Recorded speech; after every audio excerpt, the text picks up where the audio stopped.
Talking about our political system and who we are, what we believe in, and how we achieve change. That's what the political system is. It failed catastrophically in the Clinton health care reform in a way that made it almost impossible for a decade for anybody to bring forward anything remotely possible of passing. In fact, there was no interest in it at all.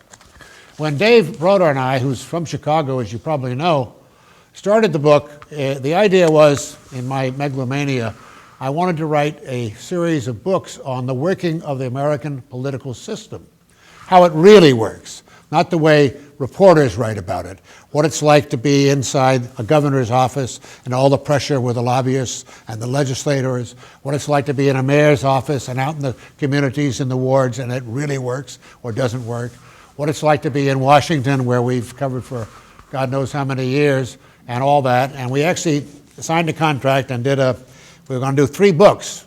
There would be the system at the state level, at the local level, and then finally at the federal level.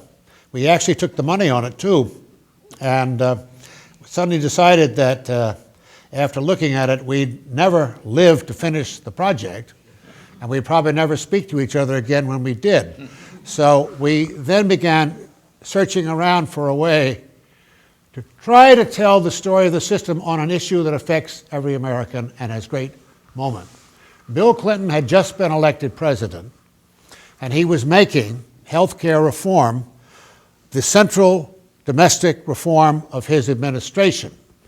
And Dave and I retooled and said, that's the book we want to write. We want to follow that process as it goes forward from the beginning and to whatever happens on it.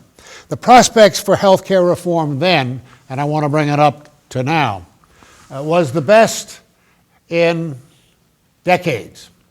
Health care reform, a real universal health care reform, has been on the table of American life since Theodore Roosevelt in 1912 talked about giving health care to all people.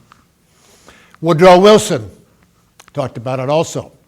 Franklin Roosevelt in the Depression was a believer in that, and in fact, when he introduced the Social Security bill in 1935-36, half of it was to be universal health care. Well, they didn't call it that term, but it was to be health care to provide an underpinning for Americans in need who had none at all.